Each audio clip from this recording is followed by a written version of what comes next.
প্রশাসন কোনো হেল্প করেনি, সাধারণ মহিলারাই বললেন। এর মধ্যে একটা বিস্তীর্ণ অংশে এইখানে এই বুথে বোয়ালমারী নন্দনপুরে প্রচুর মানুষ আছেন যারা আপনার দক্ষিণ 24 পরগনার সুন্দরবন এলাকা থেকে এখানে পালিয়ে আসা, ঠিক আছে, তারা নদীর চরে থাকেন। তাদের মধ্যে একজন মহিলা নিজেই বলেন যে তিনি নিজেই ফেসে গেছিলেন, কোনো রকমের প্রাণে বেঁচেছেন।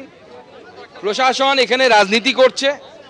আমাদের পঞ্চায়েত যেহেতু এটা বিজেপির পঞ্চায়েত, যেহেতু বিজেপির প্রধানকে বিডিও কোনো রিলিফ সামগ্রী দেয়নি, তৃণমূলের লোকেদেরকে ডেকে ডেকে রিলিফ সামগ্রী দেয়া হচ্ছে। আমি আপনাদেরকে বলতে চাই যে এই সময় রাজনীতিটা বন্ধ করুন। আমরা জানি আপনার নাম বিডিও বেচারা দিদির অফিসার, বি ফর বেচারা, ডি ফর দিদি এবং ও ফর অফিসার। কিন্তু এখন যদি আপনি সত্যি এই ধরনের পলিটিক্সবাজি করেন তাহলে গ্রামের মানুষ, এই বোয়ালমারী নন্দনপুরের মানুষ গিয়ে কিন্তু আপনাকে সত্যি বেচারা বানাবে। এরপরে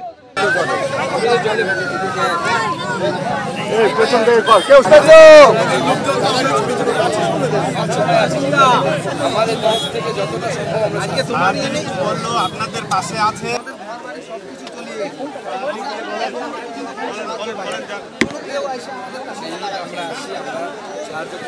তোকলাং গ্রামে আমরা রয়েছি। মিরিকের বিভিন্ন গ্রামে যে ছবি, এই গ্রামেও ছবিটা ঠিক একই রকম, ধ্বংসের ছবি। বেশ কয়েকদিন হয়ে গিয়েছে টানা বৃষ্টি পড়েনি, কিন্তু 4 তারিখ রাতের যে টানা বৃষ্টি এবং ধসের ঘটনা, তারপর এই বাড়ির ছবিটা ঠিক এরকমই। এখানে 6 জন থাকতেন, তারা বর্তমানে রয়েছেন ত্রাণ শিবিরে, 2 জন শিশু তার মধ্যে রয়েছে। দেখাই যাচ্ছে যে ঘরের কি অবস্থা। ঠিক এই টিনের তলায় এখানে একটি শেড করা হতো বা সিলিং বলা যায়, সেই সিলিং সেটা ভেঙে গিয়েছে।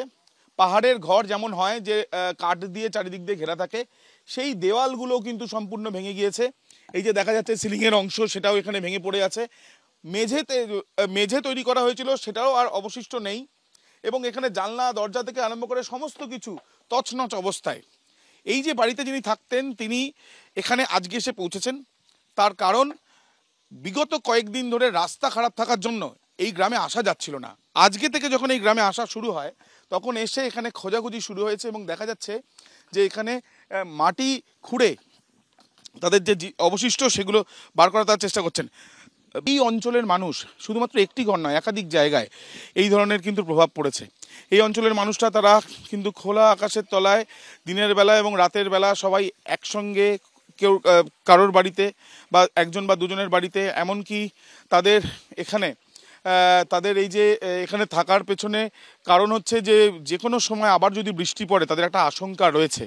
এবং সেই জন্য সরকারের তরফ থেকে যে ক্যাম্পগুলো করা হয়েছে, সেখান থেকে তারা ত্রিপল নিয়ে তারা এই দুর্যোগ যাতে পুনরায় না তাদের উপরে আছড়ে পড়ে, সেই জন্য তারা প্রত্যেকটা তাদের তরফ থেকে একজন যে একটি করে ত্রিপল নিয়েছেন, সেই ত্রিপল দিয়ে পুরো এই যে অঞ্চলটি একটা বড় অংশ, একটা বড় বাড়ি দেখা যাচ্ছে, তার পাশ থেকে এই যে অংশে যেটা ঢেকে রেখেছেন, তার পেছনে তার কারণ হচ্ছে টানা বৃষ্টি পড়লে আবারও যদি পাথর আসে, ত্রিপল দিয়ে যদি কিছুটা এই পাথরের অংশ গ্রামের মধ্যে যাতে না ঢোকে, সেটা যাতে আটকানো যায়, সেই চেষ্টা করছেন। একেবারে আমরা দেখতে পাচ্ছি সেই ছবি। গ্রামের যারা বাসিন্দারা, তারা এই ত্রিপল তাদের মাথার ছাউনি হিসেবে নয় বা ত্রিপলের উপরে বসবাস করার জন্য নয়, এই ত্রিপল তারা রেখেছেন শুধুমাত্র তাদের নিরাপত্তার স্বার্থে।